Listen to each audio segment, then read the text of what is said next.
అందరికీ మరణాత. శిలువ ధ్యాన గుడారంలో 35వ రోజు. శిలువ ధ్యాన పరులైన మనెల్లరకు శిలువ ధ్యాన శక్తి ప్రభు అనుగ్రహించును గాక. యోహాను సువార్త 19వ అధ్యాయము 28వ వచనము వాక్య ధ్యానం కొరకు చదువుకుందాం. అటు తర్వాత సమస్తమును అప్పటికి ప్రశాంతమైనదని యేసు ఎరిగి లేఖనము నెరవేరినట్లు నేను దప్పికొనుచున్నాను అనెను. ప్రార్థన చేసుకుందాం. 7 మాటలు పలికినావా ప్రభువా, 7 మోక్షాంశములు పరచితివా.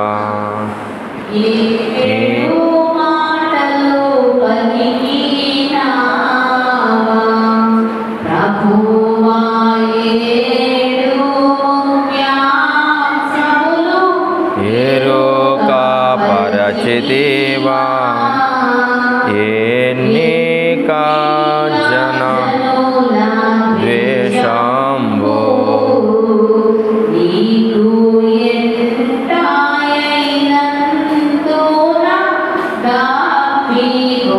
నావా ఉన్న ఎండకోను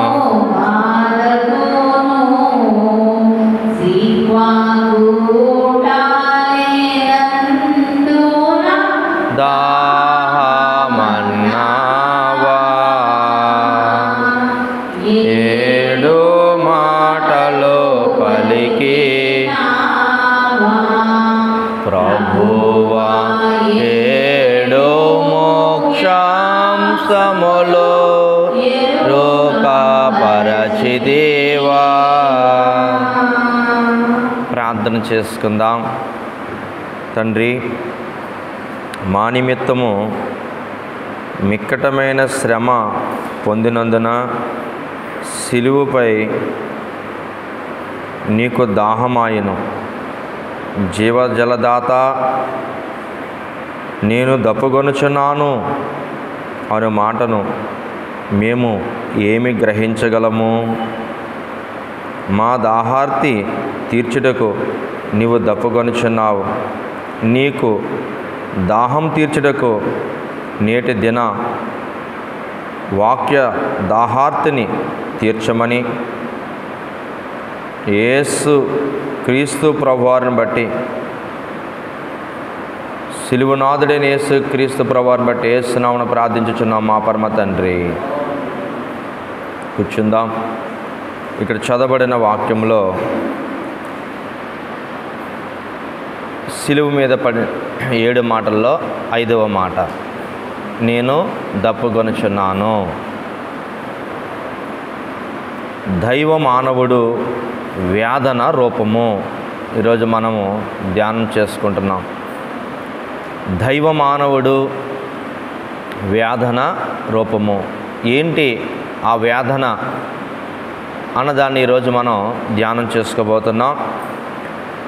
ఇక్కడ దప్పికొనుచున్నాను అనుచున్న మాటను బట్టి, ఒకటి శరీరముకు కలిగిన దాహము, శరీరముకు కలిగిన దాహము. రెండవది కోరికల దాహము, అనగా హృదయముకు కలిగిన దాహము. ఈ 2 దాహముల కొరకు వివరించుకుంటే, పనులు ఎక్కువగా ఉన్నప్పుడు ఆ పనులు ముగించుకొనుటకు శరీరం అంతా పనిలో ఉండెను, మనసంతా ఏకీభించెను, జ్ఞానమంతా వాడుకొనుటలో శరీరం నలిగింది. శరీరం నుండి చెమట కారింది. ఆ చెమటలో నీరు ఖర్చు అవడాన్ని బట్టి, చెమట కారడాన్ని బట్టి రక్తంలో నీరు ఖర్చయినప్పుడు దాహం కలుగుతుంది. గనుక ఆ దాహానికి నీళ్లు తాగితే దాహము తీరిపోతుంది. ఇది శరీరముకు కలిగే దాహము. రెండవది కోరికల దాహము. ఇది హృదయానికి కలిగింది. ఈ హృదయానికి కలిగిన దాహం ఏంటి అని మనం ఆలోచన చేస్తే, ఏ ఫలితము కొరకు అంత ప్రభు కష్టపడి పనిచేసినో ఆ పని ముగింపులో తర్వాత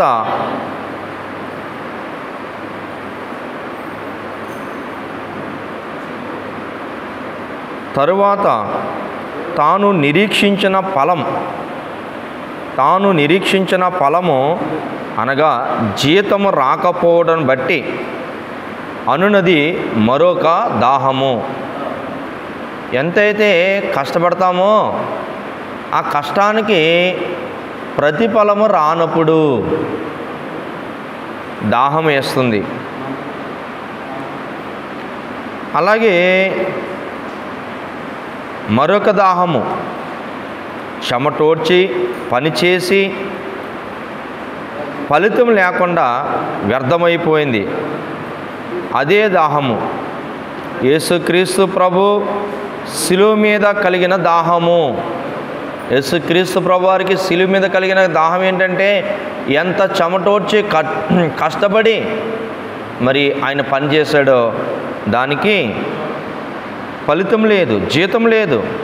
అందుకే అది యేసుక్రీస్తు ప్రభు వారి శిలువ మీద కలిగిన దాహం.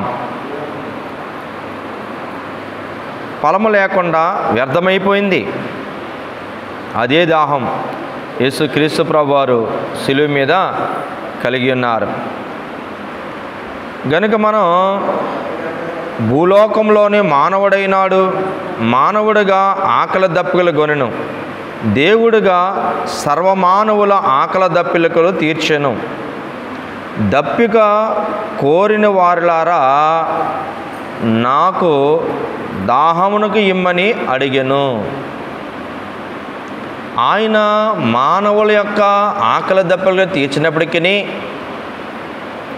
యోహాను సువార్త 4వ అధ్యాయంలో సమరయ స్త్రీతో నాకు దాహముకు నీలిమ్ము అని అడుగుతాడు.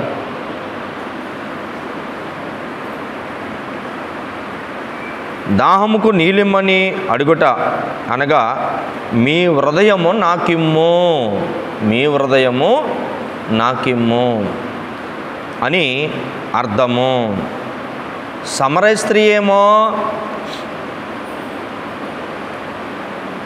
నాకు దాహముకు నీలిమ్ము అన్నప్పుడు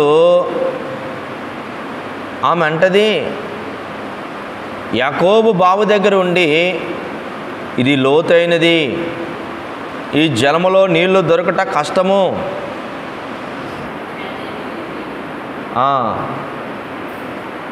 గనుక సేద తీర్చుటకు నువ్వేమీ తీసుకురాలేదు అని ఆ సంభాషణ అడిగినప్పుడు ఎలా చేతుకుందువు అన్నప్పుడు ఆయన అంటాడు, నేనిచ్చు జలము తాగితే అది ఎప్పటికీ దాహమయ్యదు, నేనిచ్చు జలము జీవజలము, నేనిచ్చు జలము జీవజలము, నేనిచ్చు నీళ్లు త్రాగువాడు దప్పికొనడను జీవజలమై ఉన్న ఆయన దప్పిగడుగుచున్నాడు. శరీర దాహమై ప్రభు దాహము గొనును అనగా యేసుక్రీస్తు ప్రభు సమరయ స్త్రీని ఏమడిగను, నాకు దాహముకు నీలిమ్ము, నాకు దాహముకు నీలిమ్ము. మనము యోహాను 4:7 చదువుకుంటే ఈ మాట కనబడుతుంది. సమరయ స్త్రీ ఒకతే నీళ్లు చేదుకొనుటకు అక్కడికి రాగా యేసు నాకు దాహముకు ఇమ్మని ఆమెను అడిగను.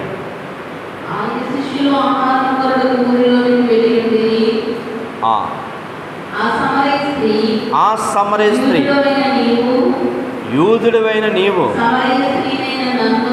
సమరయ స్త్రీ అయిన నన్ను దాహముకు నీలమని ఎలా అడుగుచున్నావని ఆయనతో చెప్పును. ఎలా అనగా యూదులు సమరయులతో సాంగత్యం చెయ్యరు. అందుకు యేసు నీవు దేవుని వరమును నీవు నాకు దాహముకిమ్మని నిన్ను అడుగుచున్నవాడు ఎవరో అది ఎరిగి ఉంటే నీవు ఆయనను అడుగుదువు. ఆయన నీకు జీవజలమిచ్చినని ఆమెతో చెప్పెను. అప్పుడు ఆ స్త్రీ, అయ్యా ఈ బావి లోతైనది, సేదుకొనుటకు ఏమీ లేదే, ఆ జీవజలము ఎలాగ నీకు దొరుకును? పాము తన కుమారులను పశువులను ఈ బావి నీళ్లు త్రాగి మాకిచ్చిన తన తండ్రి యాకోబు కంటే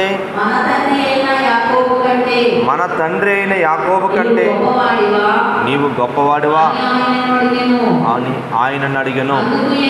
అందుకేసు ఈ నీళ్లు త్రాగు ప్రతివాడు మరలా దప్పుకొనును. నేనిచ్చు నీళ్ళు త్రాగువాడు ఎప్పటికీ దప్పుకొనడు. నేను ఆయనకిచ్చు నీళ్ళు నిత్య జీవముకై వాటిలో ఊరుడి నీటి బొగ్గగా ఉందని ఆమెతో చెప్పను. ఆ స్త్రీ ఆమెను చూసి ఆయన చూసి, అయ్యా నేను దప్పి కొనకుండినట్లును చేదుకొనుటకు త్వరగా వచ్చినట్లును ఎంత దూరం కాకున్నట్లును ఆ నీళ్లు నాకు దయచేయమని అడిగా. యేసు నీవు వెళ్ళి నీ పెరుమిటిని తీసుకుని ఇక్కడికి రమ్మని ఆమెతో చెప్పాను. ఆ స్త్రీ ఆమె నాకు పెనుమిటి లేడనగా నీకు 5 నాకు పెరిమిటి లేనని మాట చెప్పి సరే, నీకు 5 పెరిమిటిలుండరి, ఇప్పుడున్నవాడు నీ పెరిమిటి కాడు, సత్యమే చెప్పితివా నేను. అప్పుడు ఆ స్త్రీ, నీవు ప్రవక్తమని నమ్ముచున్నాను, గ్రహించుచున్నాను.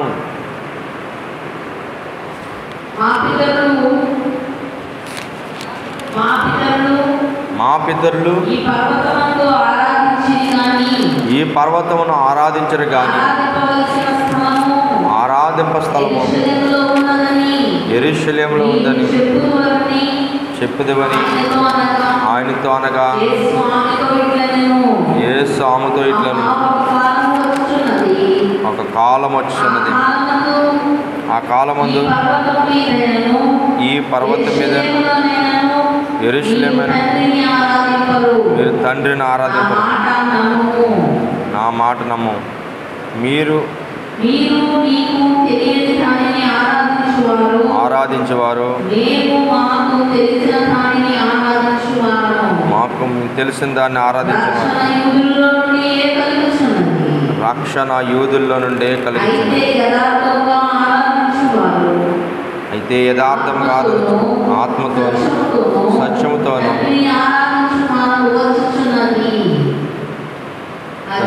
ఆరాధించగలరు. అప్పుడు ఇప్పుడును వచ్చేనది నన్ను అట్టివారి కావని తండ్రి కోరుచున్నాడు. దేవుడు ఆత్మ గనుక ఆయన ఆరాధించేవారు ఆత్మతోనూ సత్యముతోనూ ఆరాధించగలరు. ఆ స్త్రీ ఆయనతో, క్రీస్తు అనబడిన మెస్సయ్య వచ్చినని నేను ఎరుగుదు, ఆయన వచ్చినప్పుడు మాకు సమస్తమును తెలియజేయనని చెప్పగా, యేసు, నీతో మాట్లాడుచున్న నేనే ఆయనని ఆమెతో చెప్పెను. ఇక్కడ ఈ సమరయ స్త్రీ బావి యొద్ద అడిగినప్పుడు యేసుక్రీస్తు ప్రభువారు జీవజలమైన దేవుని వరమును అడుగునట్లుగా ఎంత చక్కగా ఆమెకు తెలియజేశారో. ఆమె అప్పుడంటది, మెస్సీ వస్తాడు, మాకు ఈ విషయాలన్నీ చెప్తాడు అంటే, అప్పుడు ఆయన అంటాడు, నేనే మెస్సీ. ఆమె అంటది, ఈ నీళ్లు ఎంత దూరంగా ఉన్నాయో కానీ నువ్విచ్చు నీళ్లకు నేను దూరముగా ఉండకూడదు. అంటే నువ్వు దేనికైతే దాహానికి నీళ్ళిమ్మన్నావో అది నేను ఇవ్వగలగాలి అని చక్కటి ప్రార్థన చేస్తుంది. అక్కడ చేసి ఆమె యేసుక్రీస్తు ప్రభువారు ఇచ్చిన జీవజలమైన ఆ దేవుని వరమును అందుకుంటుంది. అనగా యేసయ్యకు తన హృదయాన్ని ఇచ్చేసింది. యేసయ్యకు ఆ జీవజలమును ఊటను అందుకుంది. ఎంత గొప్ప ఆశ్చర్యం! యేసుక్రీస్తు ప్రభువారు ఆ జీవజలమును, ఆ నీళ్లను చూడండి ఆమెకు అనుగ్రహించెను. భూలోకంలో ఉన్న యాకోబు యొక్క బావి నీళ్లు ఎంత మధురమైనదో, ఎంత ఆస్వాదకరంగా ఉన్నదన్నదో అంతకంటే నీళ్ళట. ఎక్కడ నిలిచాడు? పరలోకములో ఉన్న జీవజలము నది. ఆ నీళ్లు ఆమెకు అనుగ్రహించెను.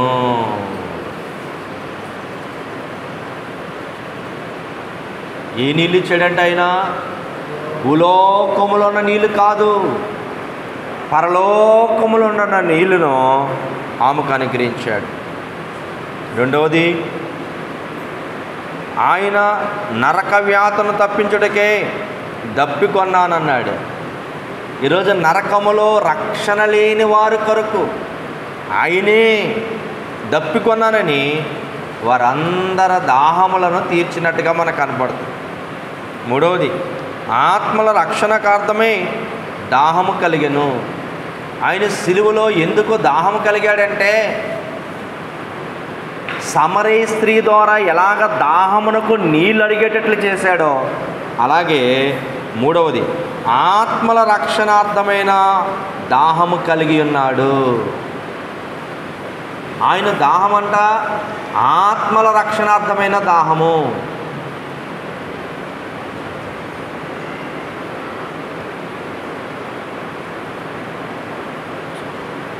శరీర మరణం కంటే ఆత్మ మరణం చాలా భయంకరమైనది. ఏ ఆత్మ కూడా నశించిపోకూడదు. శరీర బాధను అనుభవించవచ్చు కానీ ఆత్మకు కలిగే బాధ భరించలేదు.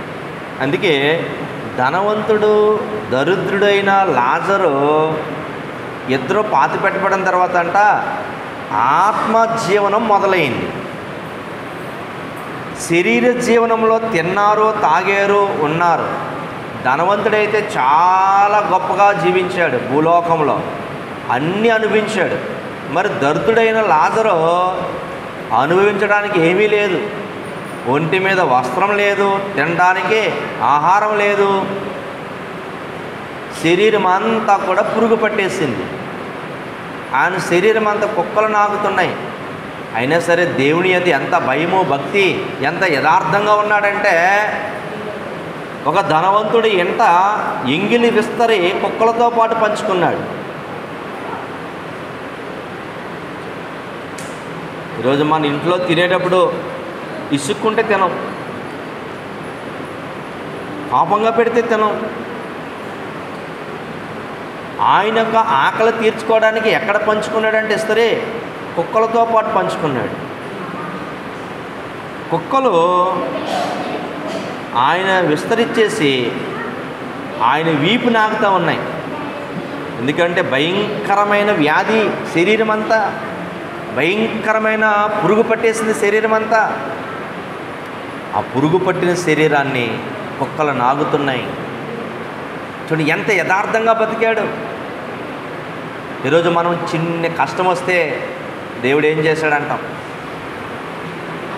ఆత్మ జీవనములో దరిద్రుడైన లాజరు అంటే ఎక్కడున్నాడంటే ఆత్మీయ స్థితిలో ఉన్నాడు.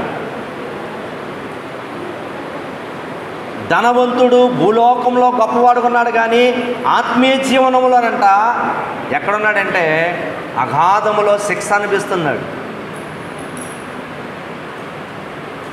అగాధములను చూస్తే అబ్రహాము రొమ్మున ధనవంతుడు ఇంట ఎంగిలి ఇస్తర ఏరుకున్న ఎంగిలి ఇస్తర తిన్న దరిద్రుడు కనపడుతున్నాడు.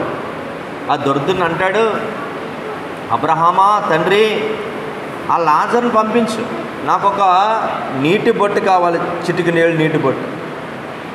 ఇక్కడ తింటున్నాం, తాగుతున్నాం, ఉంటున్నాం, పరలోకం వెళ్ళిన తర్వాత తెలుస్తుందంట, ఆత్మజీవనంలోకి వెళ్ళిన తర్వాత తెలుస్తుందంట. శరీరం నుండి ఆత్మ వేరైతే శరీర మరణం. రేపు పాఠంలో వస్తుంది, తండ్రి నా ఆత్మను నీకు అప్పగించు. శరీరాన్ని భూమికి అప్పగించేస్తావు, అది మరలా యేసుక్రీస్తు ప్రభు రాగానే ఆ శరీరం లేపబడుతుంది. కానీ ఆత్మను అప్పగించుకోకపోతే చాలా ప్రమాదం. ఆత్మ జీవనంలో మనం ఉండకపోతే చాలా ప్రమాదం. ఆత్మ జీవనం కొరకు మనం దేవుడంటే భయభక్తులు లేకపోతే చాలా జీవనం. శరీర జీవనం ఎలా జీవించినా పర్లేదు, ఆత్మ జీవనం చాలా జాగ్రత్తగా బతకాలి. భూలోకంలో రక్షణ పొందుకుని ఏ జీవనం కొరకు అంటే ఆత్మ జీవనం కొరకు ఈ ప్రయాస అంతా. ఎక్కడికి వెళ్ళడానికంట? ఆత్మీయ జీవనములో. ఇక్కడ నువ్వు కన్ను మూస్తే పరలోకంలో ఆత్మనేత్రం తెరవాలి, ఆత్మీయ స్థితిలోనికి వెళ్ళాలి. ఇహలోకంలో నువ్వు ఎలాగ బతికినా పర్వాలేదు. ఇక్కడ ధనవంతుడంట ఒక్క క్షణం పనికిరాదని చెప్పాడు. అప్పుడు నాకు ఒక 5 అన్నదమ్ములు అన్నారు, ఈ వ్యాధనకరమైన స్థలానికి వాళ్ళు రాకూడదు, ఇప్పుడే నన్ను పంపించండి, నేను సువార్త చేస్తాను అన్నాడు.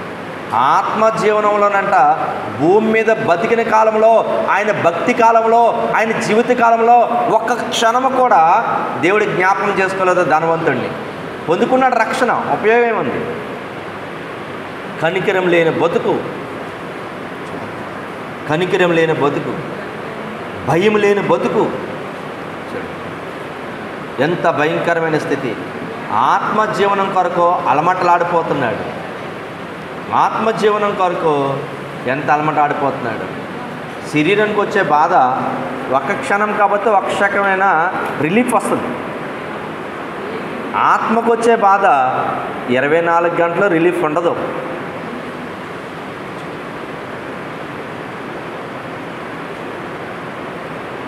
ప్రపంచమంతా కూడా భూమిలో ఇంకా ఏముందో చూద్దామనే పెద్ద రంధ్రం, 3 కిలోమీటర్ల సొరంగం తవ్వారు. అలాగ కొన్ని 100 కిలోమీటర్లకు వెళ్ళేవాడికి పెద్ద పెద్ద శబ్దాలు వస్తున్నాయి ఏంటని ప్రయత్నించారు. తను చూస్తారంటే భూమి కింద ఏముందంటే భయంకరమైన అగాధం. మూసేశారు రష్యాలో, ప్రపంచానికి తెలియకుండా ఆపేస్తారు. అది దేవుని యొక్క మహాకృప. యేసుక్రీస్తు ప్రభువారు సిలువ యందు నేను దప్పుకొనుచున్నాను అన్న మాటను బట్టి చూస్తే ఆకాశమును కానీ భూమి మీద కానీ భూమి క్రింద ఉన్నవారు కానీ దేవుడంటే వాళ్ళందరి కొరకు దాహం కొన్నానని, వాళ్ళందరికీ రక్షణ దయచేయాలని, అంటే వాళ్ళ హృదయాల్ని స్వాధీనపరచుకోవడానికి, జీవజలం అనుగ్రహించడానికి ఆయన నేను దప్పుకొనుచున్నాను అంటున్నాడు. కనుక ఇక్కడ మనం చూస్తే ఆత్మల రక్షణకు ఆయన దాహము కలిగెను. యేసుక్రీస్తు ప్రభువారు అంటే సిలువలో ఈ దాహం అంట భూమి కింద ఉన్న వారికి, భూమి మీద ఉన్న వారికి, అందరి కొరకు, పరదేశంలో ఉన్నవారి కొరకు, ఆకాశంలో ఉన్నవారి కొరకు, అందరి కొరకు దేవుని సన్నిధికి తీసుకెళ్ళడానికి ఆయన ఆత్మల కొరకైన దాహం అన్నారు. ఆయనకు వచ్చిన దాహం ఏంటి? ఆత్మల కొరకైన దాహము. 4వది, జీవజలము యొద్దకు మనలను నడిపించుట కొరకు దప్పుకొన్నాడు. మనం ఎక్కడికి వెళ్ళాలంట? సమరయ స్త్రీని ఎక్కడికి నడిపించాడు? ఆయన జీవజలం దగ్గర నడిపించాడు. సమరయ స్త్రీ ఏం పొందుకుందంట? జీవజలం నాకు దూరంగా ఉండకూడదు, నువ్విచ్చు నీళ్ళు నాకు సమీపంగా ఉండాలి, ఇప్పుడే నాకు కావాలి అని అందుకుంది. చూడండి, దేవుని వరమైన ఆ జీవజలమును అందుకుంది. సమరయ స్త్రీ అంట మరి అపోస్తులకు తగినట్టుగా స్వార్థ చేసినట్టుగా కనపడుతుంది. ఆమెకు 5 పెనిమిట్లు అంటే ఎప్పుడూ సంఘానికి చెప్తూ ఉంటాం. ఆమె సహోదరులు 5. ఈమె చాలా సౌందర్యవతి. ఆ కాలంలో వారు కట్న కానుకలు ఇచ్చుకోలేక, వివాహాలు చేయలేక, ధనం లేక ఆమెను వివాహం చేసుకుంటానన్న ప్రతి ఒక్కరూ ఆమె దగ్గరికి వచ్చినప్పుడు ఆమె వివాహం చేసుకుని ఆమె భర్తను తన సహోదరులకు ఇచ్చి వారికి వివాహం చేసి పంపేది. అంతే తప్పకని ఆ స్త్రీ మరొక మాట అంటూ ఉంటారు, ఆమె సంసారి కాదు అన్నట్టుగా మాట్లాడుతూ ఉంటారు. ఆమె చాలా గొప్పది. ఆమె ఒళ్ళు నలగొట్టుకుని తన సహోదరులకు వివాహం చేసింది. తన ఒళ్ళు నలగొట్టుకుని తన సహోదరులకు వివాహం చేసింది. అంతేకాదు, అపోస్తులకు తగినట్లు రోమా ప్రభుత్వంలో చక్రవర్తుల సైతం ఆమె స్వార్థ ప్రకటించింది. ఆమె ఒక పిలిపిస్తే గ్రామం ఆయన దగ్గరికి వచ్చి కూర్చుంది, ఆయన యొద్దకు నడిపించింది. ఈరోజు మనం ఎటువంటి దాహం కలిగి ఉన్నాం? మన కుటుంబాన్ని నడపగలుగుతున్నామా? మన బంధువులు నడపగలుగుతున్నామా? మన వారిని ఎవరైనా తీసుకొచ్చి ప్రభు దాహం తీర్చేటట్టు చేయగలుగుతున్నామా? ఆమె ఎంత గొప్పదంటే ఒక్క మాట గ్రామం కదిలెళ్ళి ఆయన పాదాల దగ్గర కూర్చోబెట్టేసింది. అంతేకాదు, రోమా ప్రభుత్వాన్ని సైతం అపోస్తులు భయపడ్డారేమో కానీ ఈ సమరయ స్త్రీ భయపడలేదు. ఆ సమరయ స్త్రీకి దాహం కలగాలని ఎంత శ్రమ పెట్టారో. యేసుక్రీస్తు ప్రభువారు ఇచ్చిన ఆ జీవజలాన్ని పాడు చేయడానికి ఆమెను ఎంతో శ్రమ పెట్టారు. హేరోదు బావిలో పడేశారు. హేరోదు బావిలో పడేసి జలగలేశారు. జలగలేస్తే తన శరీరం అంతా జలగబట్టేసి ఒంట్లో ఉన్న రక్తమంతా తాగేసినాయి. ఆ ఒంట్లో ఉన్న రక్తం అంతా ఖర్చయిపోతే దాహం ఎంత భయంకరంగా వేస్తుందో. అప్పుడు అంటూ ఉన్నారు, నీకు దాహం వేస్తుంది అంటున్నావు కదా, దాహానికి నీళ్ళు ఇస్తాం, నువ్వు యేసుక్రీస్తు ప్రభు జీవజలాన్ని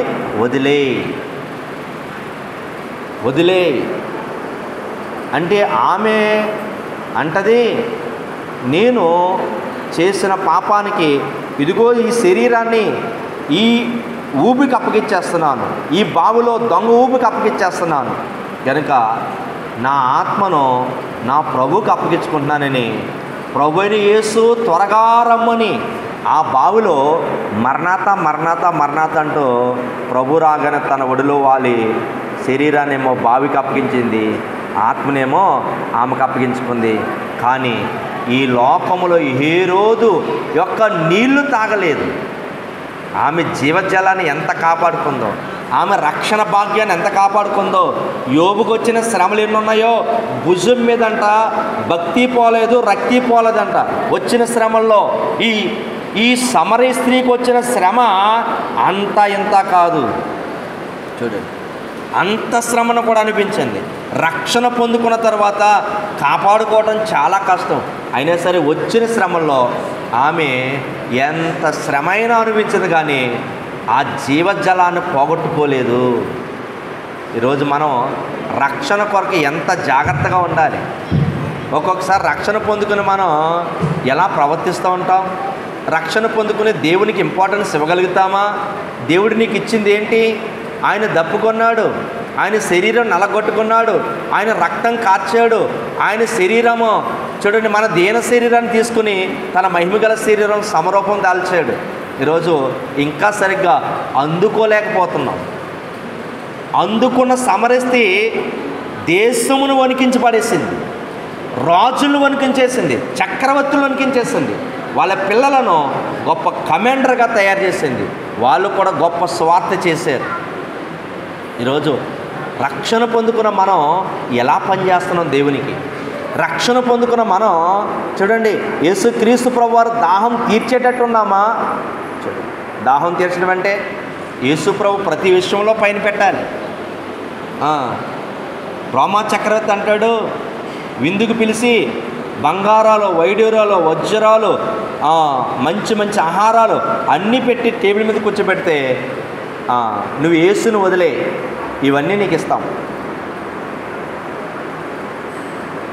ఇవన్నీ నాకు అవసరం లేదు, ఇవన్నిటికంటే గొప్పవాడు నాకు జీవజలమైన యేసు. అయితే 5 సహోదరులను కూడా భయంకరంగా శ్రమిస్తారు, శ్రమ పెడతారు. వస్త్రాలు ఇప్పేసి ఏ తల్లి పాలు తాగారో అవి కోసి భయంకరంగా పడేస్తాడు. ఆమెకున్న టార్చరు, ఆమెకున్న శ్రమ మామూలు కాదు. వాళ్ళ పిల్లలని వేట కుక్కలకి ఆహారం వేసేస్తారు, కాళ్ళు చేతులు నరికేస్తారు కళ్ళ ముందు. అయినా సరే యేసు ఇచ్చిన జీవజలాన్ని వదులుకోవద్దు. ఇప్పుడు రక్షణ బట్టి ఏముంది? షద్రక్ మెషక్ అబేద్నెగో అగ్నిగుండంలోకి వెళ్ళారు, కానీ ఇశ్రాయేల్ అందరూ కూడానంట ఆ విగ్రహానికి నమస్కారం చేశారు, కాపాడుకోలేకపోయారు వాళ్ళ భక్తి. ఈరోజు దేవుడిచ్చిన రక్షణ బట్టి మనం లోకంలో ఉన్న వారిని చెప్పలేము. ఈరోజు వీళ్ళు ఎంత గొప్పగా శ్రమ పడ్డారో, సమర స్త్రీ ఎంత గొప్పగా శ్రమ పడ్డదో చూడు. 5వది, దాహము కొన్న వారికి మాత్రమే దాహము యొక్క అవసరతను తెలియచేసను. అందరికీ తెలియచేయడంట దేవుడు. సమరయ స్త్రీ దాహం కలిగి ఉంది కనుక ఆ దాహం యొక్క విలువను తెలియజేశాడు. ఆమె ఆ జీవజలాన్ని అందుకుంది, చివరి వరకు కాపాడుకుంది. శరీరాన్ని ఈ లోకానికి అప్పగించి తన ఆత్మను దేవునికి అప్పగించి ఎంత విలువైన జీవజలం అందుకుందామె. అలాగే 6వది, జీవజలమును సృష్టించిన సృష్టికర్తకు దాహమయ్యను. సృష్టికర్త యొక్క దాహం ఏంటి? మన అందరము కూడా మారు మనసు పొందాలి, మనం అందరి హృదయాలు కూడా ప్రభువుకి అప్పగించేయాలి. మారిన మనసు ప్రభుకిస్తే, మారిన మనసు ప్రభుకిస్తే ఫలితం ఉంటుంది. మన మనసు మనతో ఉంటే ఉపయోగం ఏమీ లేదు. ఎవరికి అప్పచెప్పాలి? దేవునికి అప్పచెప్పుకోవాలి. సృష్టికర్త దాహం తీర్చడం అంటే మన హృదయాన్ని ఆయనకి అప్పచెప్పుకోవాలి. సృష్టికర్తకు దాహం తీర్చడం అంటే ఆయన మనకు సమర్పణ చేసేసుకోవాలి. ఇంక అన్ని విషయంలో నా ప్రభువు ముందు పెట్టుకుంటాను, అన్ని విషయంలో నా ప్రభుతో నేను ఉంటాను. అలాగే 7వది, నీళ్ళు ద్రాక్షరసముగా మార్చి ప్రజల దాహం తీర్చిన ప్రభుకే దాహం వేసింది. ప్రజలందరికీ చక్కటి రుచిగల ద్రాక్షరసం ఇచ్చాడు. కానీ అంటే ఎంత మధురమైన ద్రాక్షరసం తీసి యేసుప్రభుని పొగిడారు. కానీ అసలు యేసుప్రభు కోరుకున్నది ఏంటంట? వాళ్ళ హృదయాన్ని వీళ్ళకి ఇమ్మన్నాడు. మారు మనసు పొందండి, నమ్మి పరలోక రాజ్యం సమీపిస్తుంది, మారు మనసు పొందండి. ఈరోజు ఆయన దాహము మనము విడుదల కొరకైనది. ఆయన దాహం అంట మనకు విడుదల కొరకైనది, ఆత్మల కొరకైనది, విమోచన కొరకైనది మరియు జీవజలం కొరకైనది. రక్షించబడిన ప్రతి ఆత్మ ఇంక ఎన్నటికీ నశింపకుండా ప్రభువును అనుగ్రహించిన జీవజలము త్రాగి తృప్తి పొందే భాగ్యము తండ్రి వలన మనకు కలిగినది కాక పరలోక ఆకలి దప్పికలు లేనట్లు ఇక్కడ మనం జీవజలమును, జీవజల వృక్షమును భుజించినట్లు యేసుక్రీస్తు ప్రభువారంట పరలోక జీవజలమును, పరలోకంలో ఉన్న జీవజల వృక్షమును, జీవవృక్షమును ఆ ఫలములంట మనకిస్తారు కనుక అది మనము తిన్నట్లయితే ఇంకెన్నటికైనా కూడా ఆకలి దప్పిక ఒక దూతల వలె, ఒక దేవుడు ఎలాగా జీవము కలిగి నిత్యం ఉంటాడో అటువంటి గొప్ప ఆశ్చర్యకరమైన దేవుని వరమైన జీవజలమును మనకు అనుగ్రహించారు. కనుక ఈ ఇన్న వాక్యాన్ని బట్టి అట్టి జీవజలమైన జీవఫల వృక్షమును భుజించేటట్లు ప్రభు మనల్ని సిద్ధపరిచి ఆయన మహిమ రాకడో కొనుపోవును గాక. ప్రార్థన చేసుకుందాం.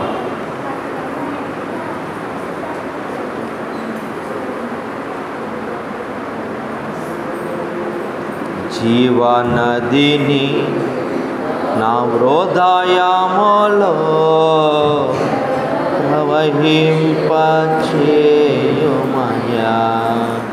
జీవనదిని నా హృదయములో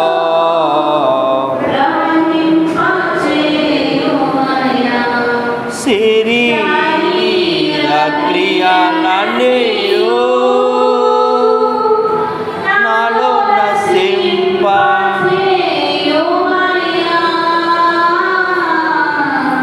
శరీర నాలో నశింప జీవనదిని నా హృదయములో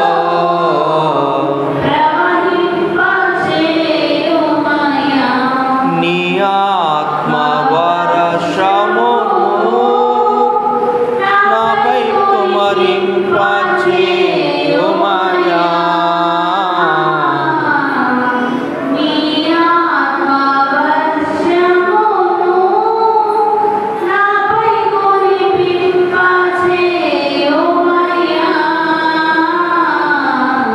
జీవనదిని నా హృదయములో